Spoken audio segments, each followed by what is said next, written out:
Hey everyone, in today's video we're going to have a look at social, moral and ethical issues. So what you need to know is what is meant by the term social, moral and ethical, and then how do companies need to consider different cultures, and then basically this topic is more about understanding real life applications of how companies can address these issues. So I can go through the basics of things, but then it really is having really real life examples and what their social, moral, ethical way of applying it was. So, first of all, social issues. So, that can include things like environment, health, poverty, discrimination, unemployment, that type of thing. Moral and ethical issues, that's related more to people's beliefs, such as what they believe is right and wrong, whether you should do things or you shouldn't do things, that type of thing. So, some companies are very aware of their responsibilities and do a lot to maintain balance. There's a thing called corporate social responsibility, which is a self-regulatory scheme, which gives companies a framework, basically sets out a framework of like making sure people can be responsible. A couple of companies, like I say, are really, really good. Lego is a really good one. WWF, which is the World Wildlife Foundation, not the wrestling company. And then like Disney, they are known as being quite good. So Lego has set a target of having 100% renewable energy capacity. And they've set a target of using sustainable raw materials as an alternative to oil by 2030. So Lego no longer being made from oil-based plastics. Disney also have a really good reputation as they encourage workers to do a lot of charity work, and they've provided significant support in natural disaster situations, in terms of like shelter and that type of thing. So the military, obviously, they're criticised quite a lot for having a negative effect on the environment and the world due to conflict. They may go into certain areas. Obviously, there is warfare. Obviously, that involves death of people, sadly. But it also can have a huge negative effect on the environment around them because they've had to dig out camps and that sort of thing. So there are a lot of bad connotations with the military. However, without the military, there's a lot of things we wouldn't have. So things like having radar technology, the EpiPen, GPS, penicillin, drones, jet engines, nylon. All those things have been developed by the military or for the military in combat, and once they've been used, they then work their way into modern society. So things like EpiPens, obviously, if anyone's got a serious allergy to like nuts or that type of thing, without an EpiPen, you wouldn't be around because that actually stops you from like dying. Okay, so yes, the military does have this negative connotation to it, but actually they do a lot of good as well. So a lot of things out there. Moral of the story is you can't please all the people all of the time, because some people go, "Oh, military bad, boo hoo hoo," but actually they have done some good. So sustainable materials and ethical production methods. So at the moment, we still rely really heavily on finite materials, so fossil fuels like coal, oil, gas. All right, but some countries are looking at more sustainable sources.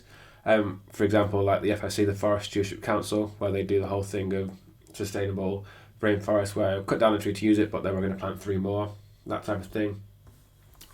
Some more suitable materials being used more regularly, like things like PLA, which is a biobatch polymer, which is a starch-based plastic. And anyone that's into 3D printing, PLA is a very, very common material used in 3D printing, and actually there's no oil in that at all. It's a very, very good sustainable material.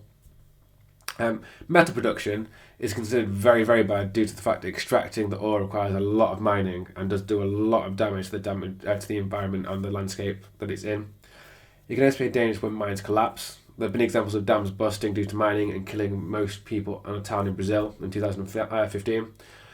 There were accusations that safety standards had not been met, so these were like headlines taken from British newspapers, so the Guardian and the BBC. Obviously, aside from the fact that it ruined the landscape, a dam broke and it killed thousands of people. And there are still lawsuits going on to this day because they're saying, well, you didn't meet all these safety standards and that's resulted in these people's deaths. Obviously, as a company, if you're going into someone's country and using the space, you should be trying to make it as safe as physically possible. Conditions for workers. So some companies are coming to scrutiny for the conditions they have for their workers. So there was a factory in China where several workers committed suicide due to stressful conditions. This was an Apple factory. So again, this is taken from The Guardian, I think it is. So very, very poor living conditions, weren't paid very well, a very stressful environment, and quite a few workers started to sadly take their own lives. And then Apple were just sort of okay with it until it came out and suddenly they'd, "Oh no, we are sorry." Like, "Well, you're only sorry because you got found out." So I know sometimes it sounds like I rag on Apple quite a bit, but they do have quite loose morals. Okay, so there was as well, in 1984, the Union Carbide plant in India. So they suffered a leak of methyl isocyanate, which results in the death of thousands of people in the plant, and then also not just the plant, but the surrounding towns. So this has been subject to a huge amount of controversy and argument, because basically having a plant near a densely populated area made the situation much, much worse than it could have been if it was a lot further afield. And again, there are suggestions that safety regulations weren't met. We didn't meet those safety standards that were needed to ensure that it was safe. So I've got no article statistic to go for the next one, but obviously we can take something like COVID, okay, and in Wuhan, and okay, there are loads of conspiracy theories about it was done on purpose or it was weaponized or whatever that may be, and who knows? We may never find out. But one of the arguments certainly that will come out of it later on when this all dies down is, well, if it was a leak and it was an accident, clearly safety regulations were not in place properly to ensure that that didn't happen. Okay, so that's a very, very topical one. Obviously, we don't have enough information, but you can assume, much like with the disasters that have happened previously, companies will be in trouble, there will be fines, there will be regulations set in place to ensure that this doesn't happen again. So cultural acceptance and non-offensive products. So we talked about it in the marketing theory that we've done previously, but now that we're living in what's called a global market, it's important to be aware of different cultures and different beliefs to try and not offend anyone or upset anyone, otherwise you're not going to be very successful. So United Airlines, which is a very, very nice high-end airline, decided to hand out a white flower to first-class passengers from Hong Kong. So they were doing their first transatlantic flight to Hong Kong to symbolise it, like to promote it. They gave white flowers to their first-class passengers, going, "Oh, well done, welcome to first class," that type of thing. Not realising that in Hong Kong, white symbolises death and bad luck. So not really something you want to be handing to people when they're just about to get on a plane. And one of my personal favourites is there was a sports clothing brand, and still exists, that's very popular in Australia and India. They tried to launch the same product in the UK. Unfortunately, that brand is called Spunk.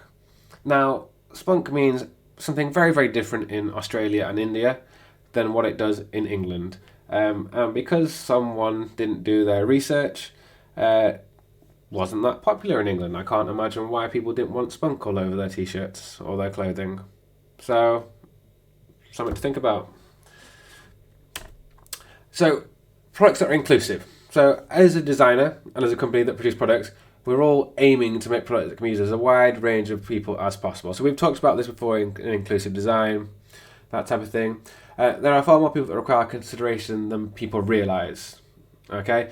Because that could be people with limited mobility, arthritis, some types of disabilities, poor eyesight. So there's a huge variety of people that it could affect.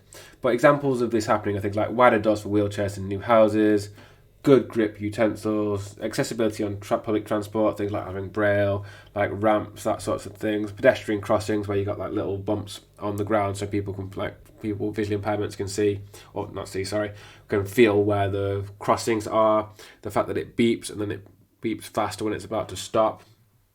Underneath the actual box that you can press, there's like a little spinner, and it will stop when it's time to go. So all those things are built into modern society to be as inclusive as possible, because what you don't want to do is you don't want to alienate people, because people that are already feeling a little bit outcast because they're different, because no one wants to feel different, everyone wants to feel included. If you're already feeling different because you are different, and then you've got to get different products because the other ones aren't made for you, it's going to make you feel worse. So you're trying to eliminate that sense of isolation. So, designs to help with social problems. So, obviously, social problems, the most common things are like with litter, and how can you solve problems to help with this, particularly in densely populated cities where litter is terrible. Places like London, Manchester, Liverpool, it's a lot worse than it is in certain places. And then, so how can you design things to sort of encourage that? And then how do you encourage younger people to not litter? So then you can look at different designs like bins and that sort of thing. And then accidents with young drivers. Sadly, a lot of young drivers, there's more deaths in young drivers than there are in older drivers, and that's where you had the design and the use of black box devices So they actually monitor driving data like your speed, braking time, that type of thing. And insurance companies can make it so they won't give you cover unless you have one of these installed on your car and they can see that you're a safe driver. So all these sorts of things are trying to encourage you to be safer, encourage you to look after your area more, and that type of thing. So poverty and well-being. So United Nations, so they've got these articles for like the human rights. So the first, like Article 25 is everyone has the right to a standard of living adequate for the health and well-being of himself and his family, including food, clothing, housing and medical care. Unfortunately, some of the basic human rights remain elusive to many because of the country they live in. Obviously, we are very lucky we live in England. We are in a developed country. We have a lot of basic human rights and more. We live very comfortably. But there are a lot of other countries where people just happen to be born in a certain country where some of these human rights aren't upheld because of where they live. So there are some designers or some companies that have made products and services to sort of help. So Trevor Bayliss, very famous for doing the wind-up radio. So basically aware of unavailability of batteries and power sources in Africa, and then the lack of information being received from broadcasts about issues such like AIDS, because there was quite a large AIDS pandemic in Africa. So Trevor Bayliss, he developed a wind-up clock radio that has sold millions around the world. So you literally, like just a winch, you wind it all up, charges the battery, or what would be a battery, so charges up a cell that gives it power, and then it would then broadcast, play radio, that type of thing. So you don't need to have an electrical source to run it, just have this winch and you just keep winding up. And obviously you have to keep doing it more and more to make it work, but it eliminated that need to have an electrical source. So you've also got things like crowdfunding, so this is where individuals can pledge money online to projects they'd like to support, much like Kickstarter, that type of thing. So another example, like with the Trevor Bayliss wind-up radio, is you got the gravity light. So this would store up energy. So you pull the light up high, and then as it pulls down with the weight, that will then charge the light, and it would work. So this is targeted towards poorer families in Kenya, who often they have to spend 30% of their income on kerosene fueled and lamps. So the gravity lamp gives out 5 times more light than the typical kerosene lamp, and is much safer because kerosene is a very, very flammable liquid that can cause houses to go up in flames. So Janko is an online design blog, and they held a competition to encourage designers to work on solutions to problems faced by the poor. Top entries include things like rainwater harvesting systems, shelters that have been used by the homeless, mobile storage units to facilitate education programs in developing countries. So this is just how design companies and designers, they can all encourage us trying to make this world a better place. It's not necessarily about just trying to make the prettiest thing because I'm rich and I want to have loads of nice things in my house. Actually, how can you make the world a better place? Yeah, we've all got to live here. I know this sounds quite preachy, but we all have got to live here. We're all human. We should be trying to make everyone's time here as enjoyable as possible. So you then got obviously things like in medical care. So you got things like 3D printing is becoming huge. Then you got things like used quite a lot in medical care. So scaffolding to like bones. You can get synthetic skin. You can make medical equipment. You can make prosthetics. You can have skull repair from people that like particularly injuries like car injuries, bike injuries, people from war, where you can actually rebuild part of their skull. You got things like MRI scanners, CT scanners, those type of things. You've also got artificial organs. So they've been around for quite a long time, like 1982, but they've constantly developed now, so you can pretty much, like, they've started to try and like 3D print organic matter, so or 3D print hearts, kidneys, livers, those types of things. One problem with that is it's been patented, so it can be very expensive because someone's got the technology for it. And then there are issues around ethical considerations for that going, well, there are some arguments going, well, if it's someone's time to die, it's someone's time to die, which can seem quite harsh, but there's an argument for that. So maybe it's like, okay, well, it's just your time. When really you're prolonging the life and really you shouldn't be living as long. Even though we've got stem cells, now I don't know if anyone knows, if you do biology you might know quite a lot about it.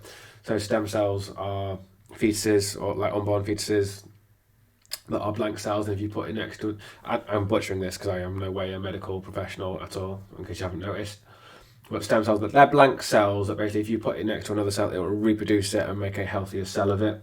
And it's been shown to work, but again, it does have very, very strong ethical considerations either way. Some people again are saying it's very good, like highly religious people can say it's very against God, it's not ethical at all, and some people are saying it's groundbreaking, it's saving lives, it can cure cancer potentially, like all these possible things. So obviously everyone holds their own beliefs and what offends me might not offend you. What I believe in, you might not believe in, and that's absolutely fine because everyone's completely entitled to their opinion. But there is always going to be the other side to what you're saying. So you may think, oh, this is fantastic, it's going to save lives, but someone might say, well, actually, you shouldn't be doing that. I don't think that's right. And it's healthy to have that argument. Okay, like I said at the beginning of this with the military, you can't please all the people all the time. You shouldn't be aiming to, because while trying to do that, you're not really going to achieve anything. So it's normal to have opposition. Okay, I mean, the extreme case, think of it of like people fighting in YouTube channels, that sort of thing. Like people are going to argue no matter what the case is. But that's not a reason to then stop doing whatever you're doing. Okay. So a few other examples of like companies and things that have done things to try and help developing worlds or improve the world around them. So you got a company called Sund Water. So that's an Israeli company. So they've developed a water distillation equipment. It converts water, like contaminated water, into drinking water. So that's done with solar power. Obviously, if it's in countries where there's no clean water and it's a very hot climate, great drinking water. IKEA, they have a flat pack better shelter, which is used in locations like Iraq, Ethiopia, Macedonia. So that can be built without tools and sleep 5 people. So it's really, really cheap accommodation. Medical care, so the UN has provided hospitainers and maternitainers, which are basically shipping containers that have like little hospital equipment built in, so you can get healthcare to anywhere around the world. You've got clothing designers like Angela Luna, who's an American, that has made clothing that's kind of like a cape-like coat, but actually can be turned into a small tent. You then got fair trade, that obviously they set up and protect like farmers and producers to get fair prices, so that they're not underpaid, so they can get better living and then working conditions as well. So, social, moral, ethical. There's a huge amount to cover. It's all about what's considered right, what's considered wrong, and obviously that is on a scale that's going to be different for everyone. The best thing is to make sure that you've got examples and real life examples that you can refer to in exam papers. So some questions for you to look at. Pause the video, have a go at answer them, and then we'll go through the answers. So explain what the difference between social and moral issues are, give examples to explain your point. So social is to do with the environment, health, poverty, whereas moral issues are to do with people's beliefs, right and wrong. Give an example of companies that are actively addressing social responsibilities. So Lego, WWF, Disney, so things like reducing finite energy uses, reducing emissions, encouraging people to do charity work. Give 2 examples of how the military has benefited the world. GPS, drones, penicillin, anything like that. So why is the production of metals considered unethical? Damage to landscape, use of chemicals, factories causing leaks and that sort of thing. Explain why companies may have to be culturally aware when designing products. Give an example. That is similar to like when you go into a global market and then you go into a particular country and you may inadvertently offend someone and then your sales will drop massively. Name a product, explain how it's considered inclusive. So things like having doors that are wider, pedestrian crossings, anything like that. Then how may a product tackle issues with poverty? Things like wind-up radios, water collection bins, shelter for the homeless. So that is social, moral, ethical issues. If you've got any questions, send me a message on Teams or email and I'll get back to you.